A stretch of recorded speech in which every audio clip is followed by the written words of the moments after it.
O Mubarak, for you is my prayer. O Mubarak, for you is my prayer. May you keep ascending success, success. Alhamdulillahi Rabbil Alameen.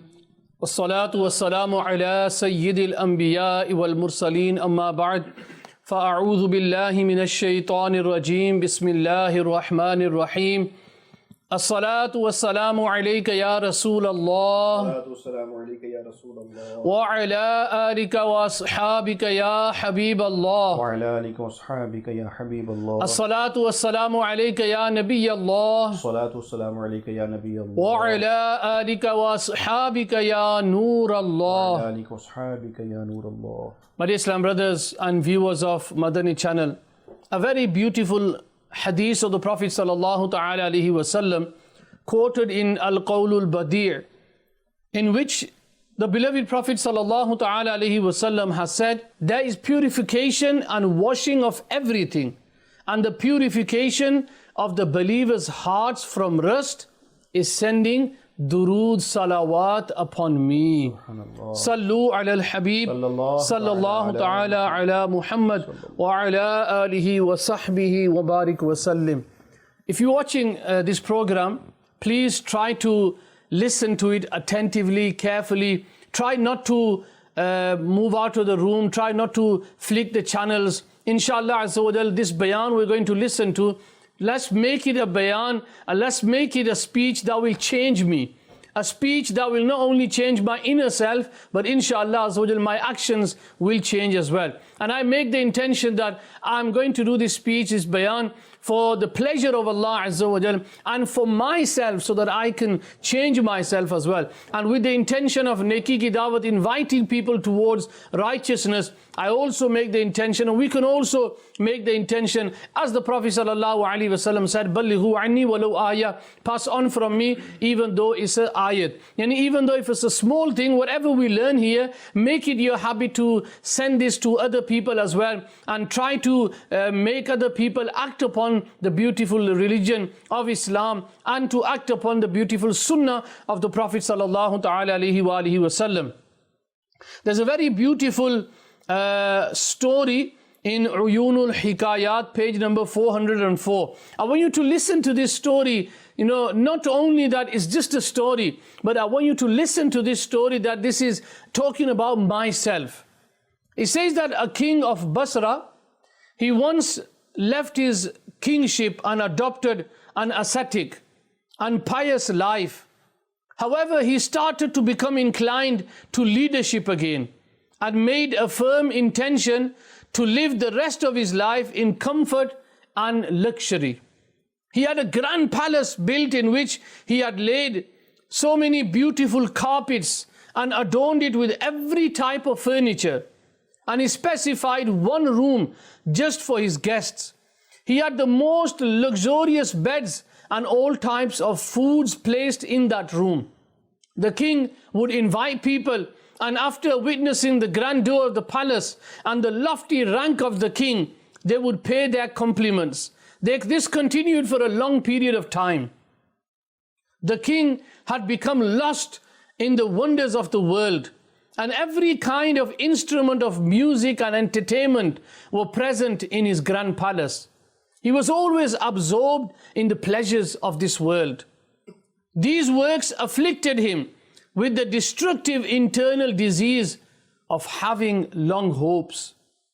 One day, he called his close ministers, advisors and friends, and said to them, "You are witnessing my joys in this grand palace. Look at how much comfort I am in here. I wish to make a similar grand palaces for my sons too. Stay with me for a few days, enjoy yourselves, and give me productive suggestions regarding the building of more palaces, so that I am successful in building the best palaces for my sons." They all began to live with him.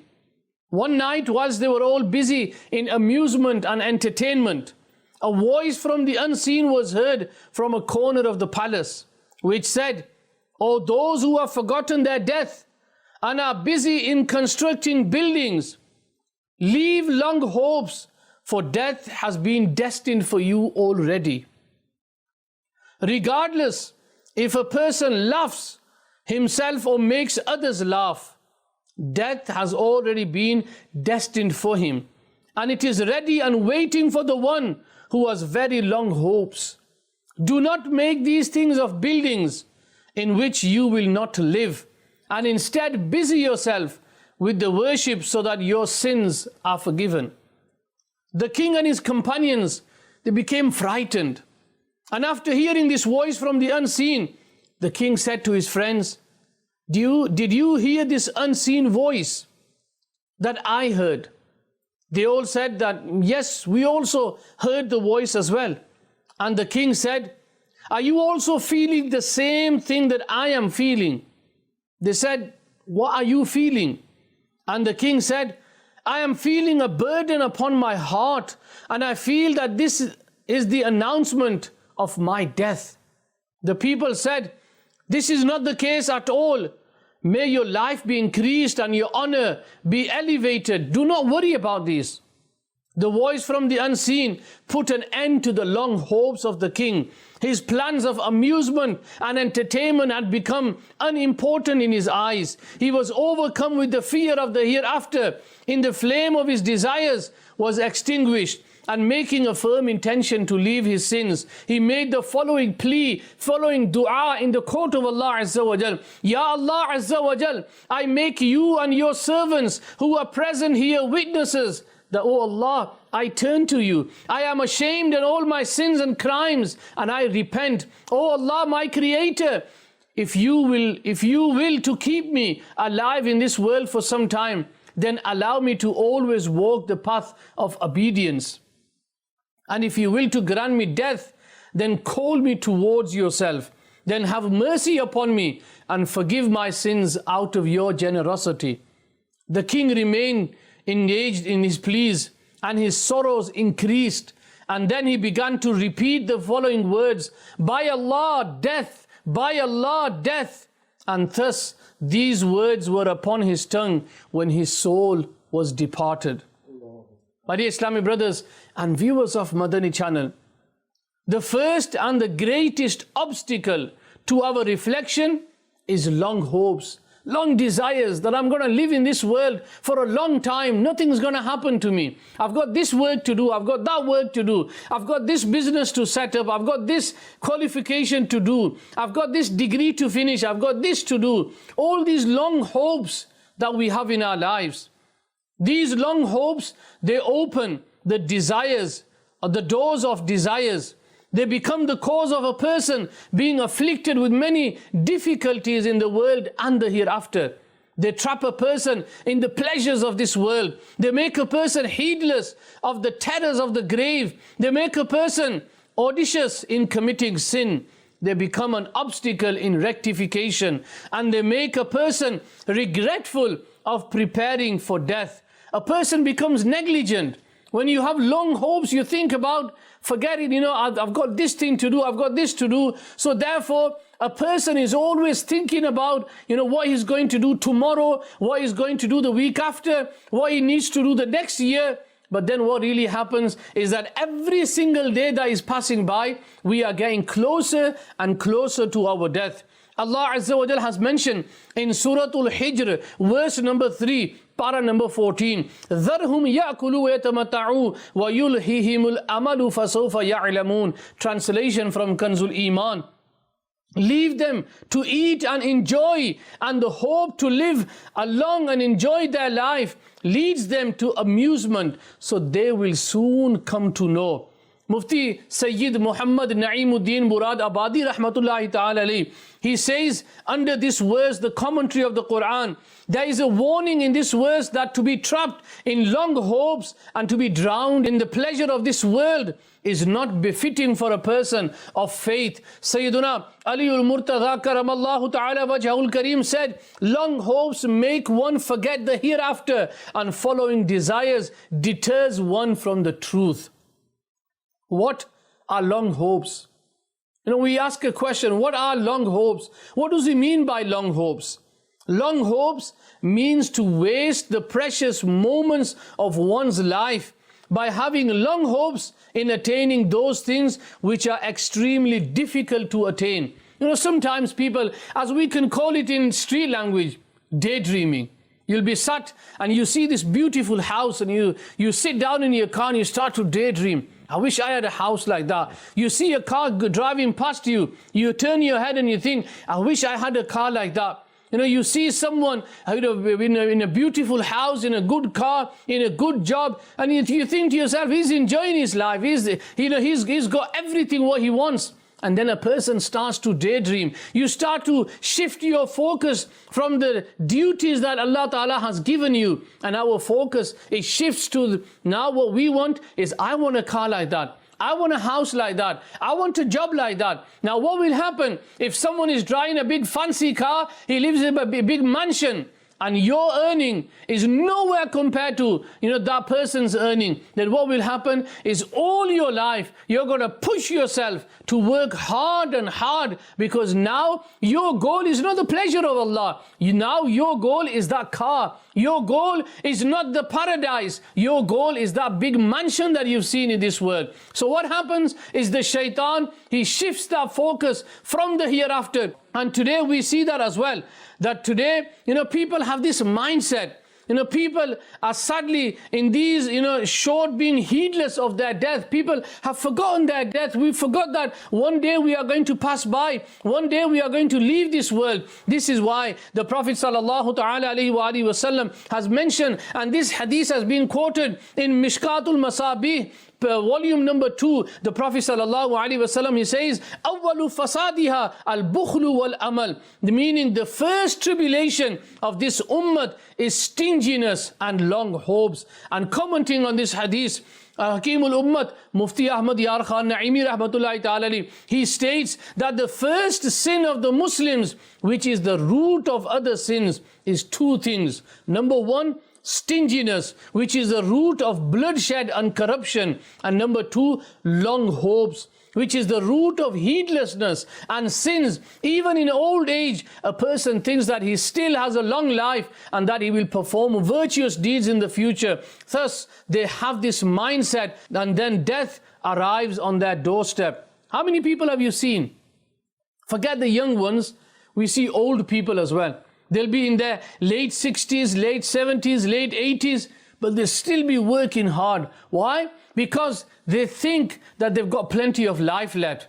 They'll be probably ill. They'll have so many medications they'll be taking. But now, even at this time, instead of thinking about the grave, instead of thinking about the hereafter, such people will be thinking about how to make a better life in this world. Such people, instead of reminding themselves about death that is just around the corner to them, but these people, all they do is remind themselves that I'm still okay, nothing's wrong with me, I'm still alive, I can still do a lot of things. Listen to what Imam Ghazali Rahmatullahi Ta'ala mentions in Minhajul Abidin. He says, long hopes are an obstacle on the path of virtuous deeds and worship. They're an obstacle, and they are a cause of every corruption and evil. Being afflicted with long hopes is a disease which causes people to fall into many other diseases as well. It's just like, you say to someone, if you do this, then you're going to be falling into a disease, into an illness. And then these illnesses will follow by because of that. Now just imagine a person, he knows that if he follows the path of the shaitan, Allah Ta'ala has given us a correct path. He's given us the choice. We're not being forced to do anything. We accepted Islam with our own choice. We accepted Iman with our own choice. No one forced it upon us. We were lucky. Seriously, if you think to yourself how lucky we are that Allah Azza wa Jal has made us amongst the Muslims. Allah Ta'ala has given us life in a Muslim home. We were given the azan when we were born in our ears. You're going to be read the janazah. You're going to be buried respectfully inside the grave. My dear Islam brothers and viewers of Madani Channel, we need to do self-accountability. Think to yourself, how is my life going? What am I doing in my life? Every time Hazrat Sayyidina Umar bin Khattab radiyallahu ta'ala anhu, the second caliph of Islam, he would always ask himself, oh Umar, what have you been doing today? He would ask himself, he would remind himself, oh Umar, what have you done today? Have we ever asked ourselves? Have we ever sat down and asked ourselves, what did I do today? I woke up in the morning, did I offer my Fajr Salah? If I didn't, then that is a problem. I went to work all day, I've been chasing the world. I've been chasing money. I've been chasing all these materialistic things. Have I even spent a few minutes remembering my Creator? Have I even spent a few minutes reciting durood upon the Prophet sallallahu ta'ala alaihi wasallam? Remember, my dear Islam brothers, those people who are fortunate enough to have this self-accountability, listen to this beautiful story in Hikayate or Nasihate. Sayyiduna Abu Bakr Qattani rahmatullahi ta'ala alayhi, he states a person would take himself to account over his shortcomings and his mistakes. One day, he calculated the years of his life and it came to 60 years. He then calculated the number of days and it came to 21,500. Then he screamed out loudly and he fell to the ground unconscious. When he regained consciousness, he began to say, if I committed even one sin every day, I will enter the court of Allah with 21,500 sins. Then what can be said of those sins which cannot be counted?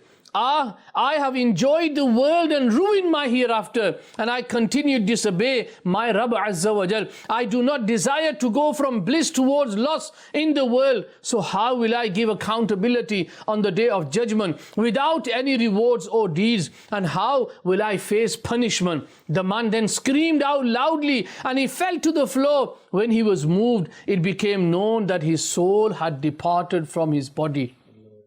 Can you imagine? Such fear of Allah Azza wa Jal that he passed away.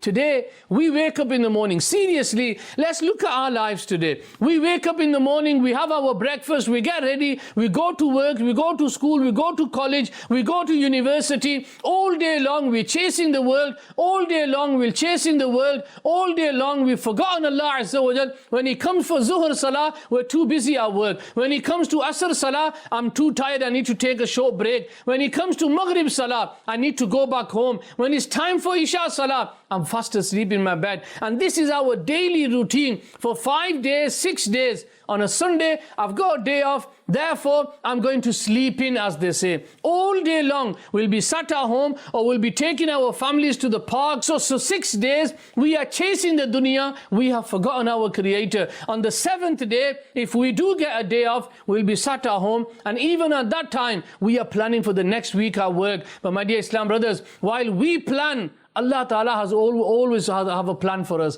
And that plan is, maybe my next day will not be in the world. I could be in the grave. But what plans have we made for that? Rabia Basriya, whenever she would go to sleep at night, look at the way, these are pious women of Islam. These women, we talk about them today. Why? Because they lived a life of success. This is what you call true success. Not a life that, she was not following her own desires. She was following the commands of Allah Azza wa Jal. Sayyidah Rabia Basriya, rahmatullahi ta'ala alayha, she would go to sleep and then she would say to herself, oh Rabia, this could be your last night in this world. If possible, you will not see the sun rise in the morning. Oh Rabia, stand up and worship your Lord so that you are not ashamed of the day of judgment. Be determined and do not sleep. Stay awake and worship your Rabb Azza wa Jal. After saying this, she rahmatullahi ta'ala alayha would stand and pray nawafil until dawn. After offering her Fajr Salah, she would address herself again. She would talk to herself again and she would say, oh my nafs, congratulations to you, for you undertook many hardships last night. But remember, this day can be the last day of your life. After saying this, she rahmatullahi ta'ala alayha would again busy herself in worship. And when sleep would overcome her, she would stand and start walking in the house while saying to herself, Rabia, is this even sleep? Where is the pleasure in this? Leave this and sleep to your heart's content in the grave for a long time. She did feel very sleepy today, but you will feel very sleepy in the upcoming night. Be determined and please your Lord Azza wa Jal. And Sayyidah Rabia Basriya, rahmatullahi ta'ala alayha, she worshipped Allah Azza wa Jal like this for 50 years of her life. She rahmatullahi alayha never slept on a bed, nor rested her head on a pillow until she passed away. My dear Islam brothers, let's look at ourselves. Let's be realistic.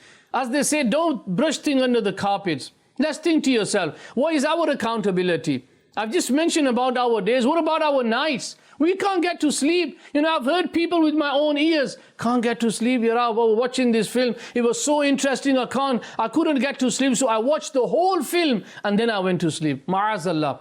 I went to this party. The party was all night. So I just couldn't get up from there. So I stayed there all night. What about your Fajr Salah? We don't even think about these things. We think that we're going to live in this world forever. My dear Islam brothers and viewers of Madani Channel, unless we as they say, unless we step back a bit, let's look at yourself. Look at yourself. It's like you look yourself into a mirror. Stand in front of a mirror and ask yourself this question: where is my life leading me? What am I doing in my life? Why was I created? Why did Allah Ta'ala create me? Did my Rabb Azza wa Jal create me to have a long life in this world? Did my Rabb Azza wa Jal create me so that I can enjoy the luxuries and the materialistic things of this world? No, our Rabb did not create us for that. We all know the reason for our creation. The sad thing is, we know why we were created, but we are not acting upon that. Let's listen to one of the causes, one of the reasons why people will fall into these kind of traps. The Prophet sallallahu ta'ala alaihi wasallam, he has mentioned many reasons. One of the reasons I want you to listen to, one of the reasons is bad companionship. The Prophet sallallahu ta'ala alaihi wasallam, he mentions in one of the hadith Pak, where the Prophet sallallahu ta'ala alaihi wasallam, he says that a person is on his friend's religion. And another pious person, he says, as-suhbatu mu'athiratun, meaning the company has its effect. If you have bad friends, then what will happen is they will take you away from your Rabb Azza wa Jal. If you have bad friends, they're going to take you away from the deen of Islam, and then they will make you stand in a place. I was talking to an Islam brother a few days ago. Yeah, he was involved with bad friends. And then what happened is they did something wrong, and this person has now been involved in a crime.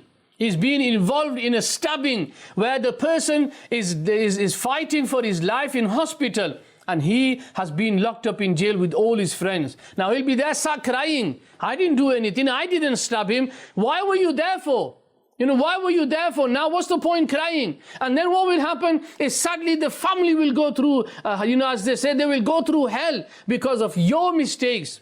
If you are listening to this and you are the one who has these bad friends, if you are the one who makes these mistakes, you're not the only one that's going to go through hell. Your whole family will go through that. Can you imagine if you do something wrong and you are put up in jail and you are locked up, what's going to happen to your family? What's going to happen to your brothers, your sisters, your mother and father? What's going to happen to your children? People are going to talk about them. People will spit at them. Why? It was your son who did this. It was your son who did that. It was your brother who did that. It was your father who did that. Can you imagine the hell that the family will go through? I want you to listen to this beautiful saying by Maulana Jalaluddin Rumi rahmatullahi ta'ala alayhi. He says, try your very best to avoid a bad companion, because a bad companion is more dangerous and harmful than a dangerous snake. A venomous snake will only harm your body, but an evil companion will destroy both your body and your iman.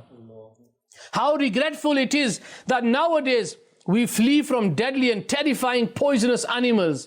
Whenever we hear about these kind of things, we never go there. But why do we not, leave these friends, so-called, they're not even your friends, they're your so-called friends. Why do we not keep ourselves away from them? Because they will destroy your iman. Someone told me a story about a few friends. What they did was they had a website. And this website, it was an X-rated website. What they were doing is one friend, he was, he had an account with that website. So he was paying from his own pocket to watch these X-rated movies. And then what happened? When he died, the money was still taken out of his account. He is now dead inside the grave, yet his friends, his so-called friends, are still watching them X-rated movies. And can you imagine the sin that that person will go through? The Prophet sallallahu ta'ala alaihi wasallam has mentioned in the hadith, a man is upon the religion of his friend, so he should look at whom he befriends.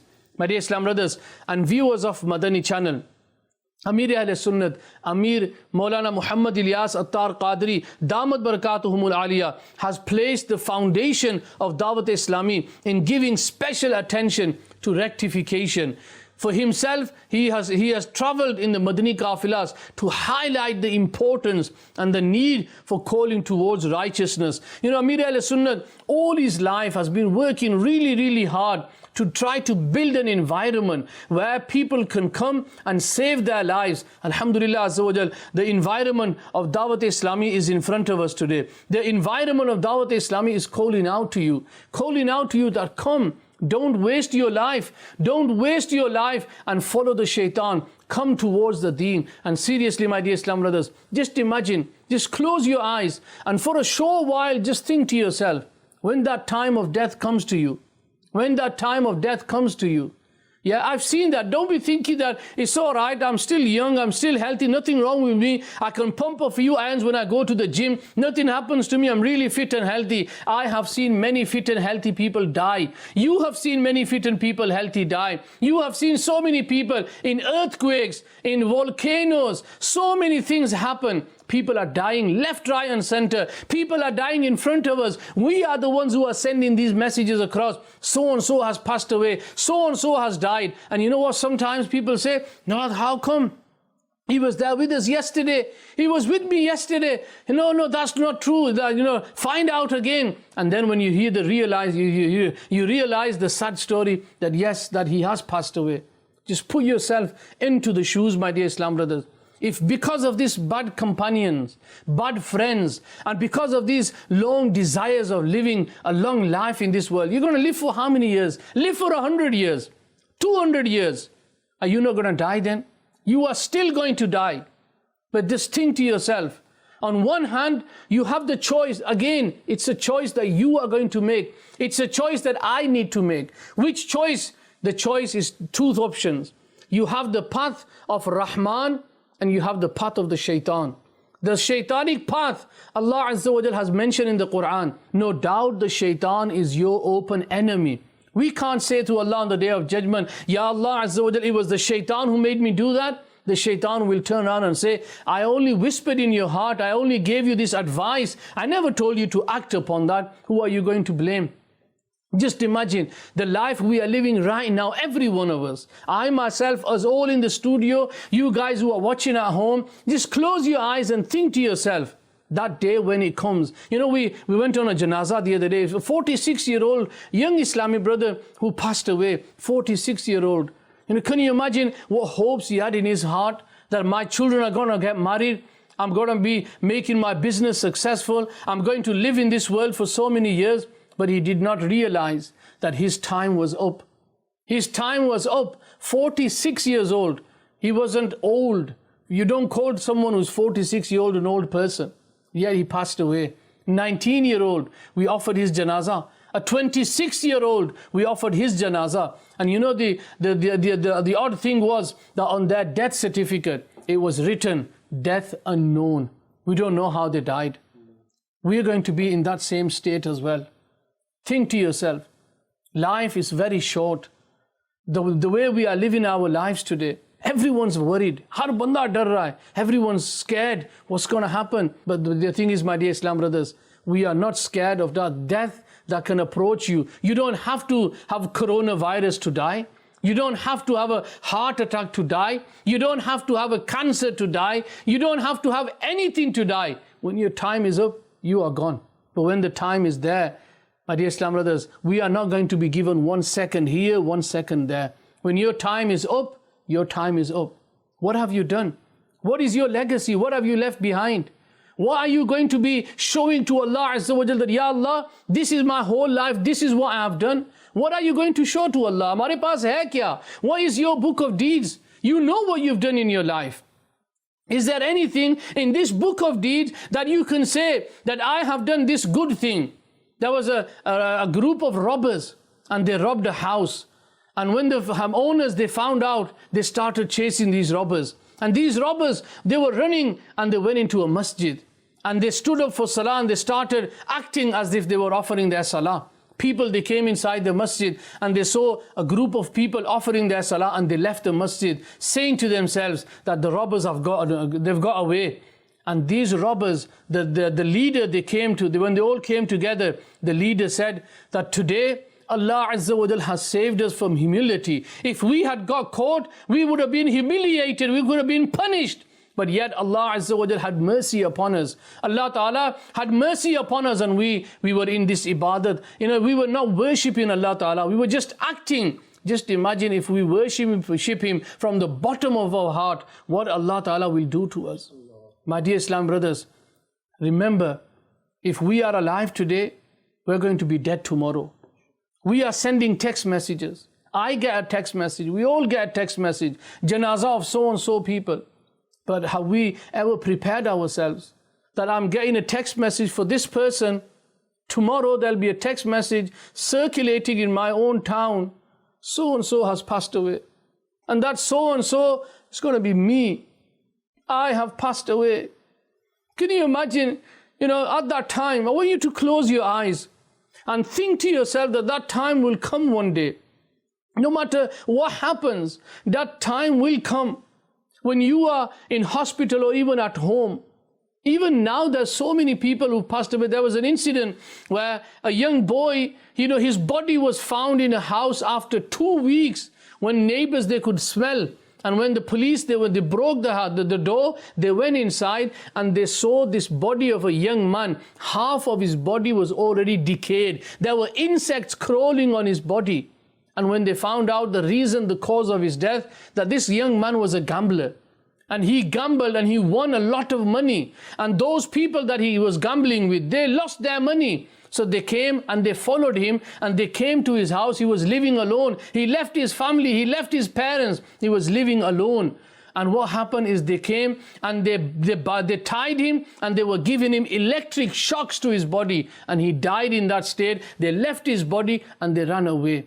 Can you imagine living a life of this and dying a death that people, they will find out after 2 weeks that you have died?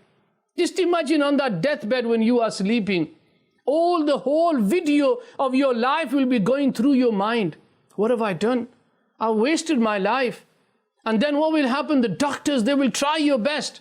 They will put, so many things. They will give you that oxygen that he can't breathe. They'll put oxygen on you. You'll start to breathe heavily and heavily.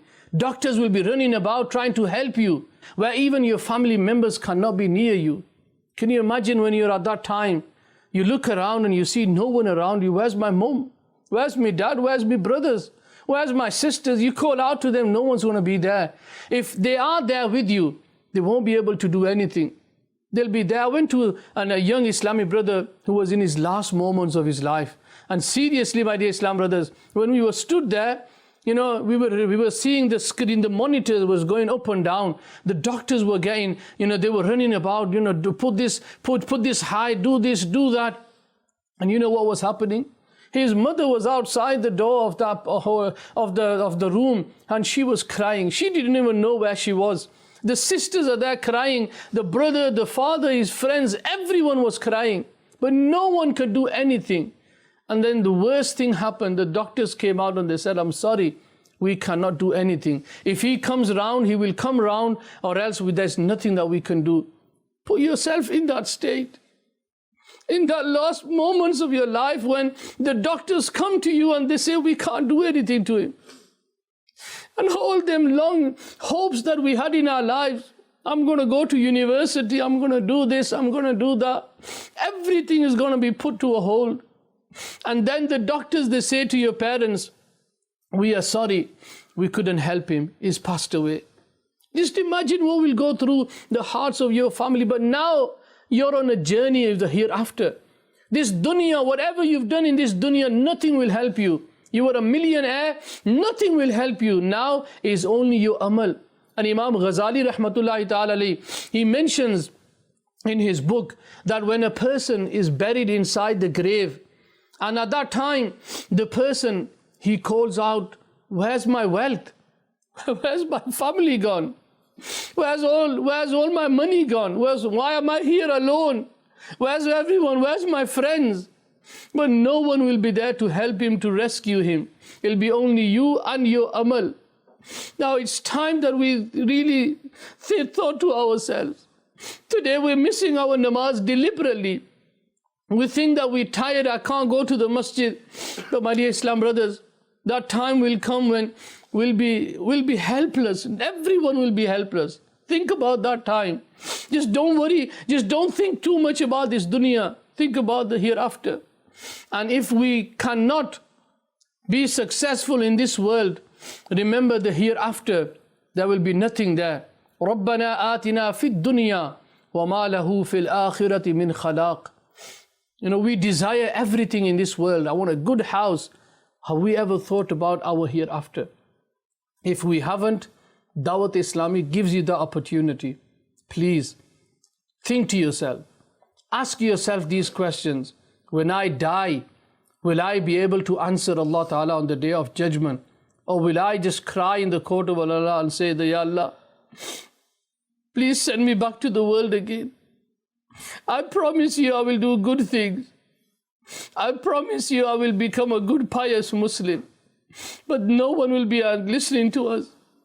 It says that a snake will be put into the grave and he will be stinging a person, he will be biting them. Scorpions, the grave will crush a person, that his left rib will be on the right side, his right ribs will be on the left side. Who are you going to call at that time? When you are ill now, your friends, everyone comes to you. They all sit with you. They all comfort you. But who's going to be inside that grave to comfort you? You never acted upon the sunnah of the Prophet sallallahu alaihi wasallam. There will be no one there to comfort you. There will be no one there to rescue you. Now it's time that we thought about these things realistically, or else it'll be too late when we die. Alhamdulillah, Dawat Islami's platform is for you. Please, my dear Islam brothers, don't wait for Ramadan to come. Don't wait for Friday to come. It's time now that we make them decisions. May Allah Azza wa Jal make us true ashiqs of the Prophet sallallahu alaihi wasallam, and may Allah Ta'ala give us that understanding and that thought that I save my iman myself, and may Allah Azza wa Jal protect the iman of all the Muslims around the world. Ameen bijahin nabiyyil ameen sallallahu ta'ala alayhi wasallam. Sallu ala al-habib sallallahu ta'ala ala Muhammad sallallahu alayhi wasallam. For you, it's my prayer,